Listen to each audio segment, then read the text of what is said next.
What is the best move in this chess position? And this is for the black pieces.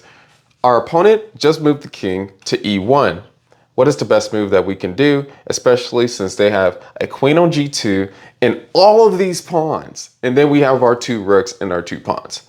How can we stop the army of the white pieces? Well, we got the sequence of moves. Rook a1, checking the king on the first rank.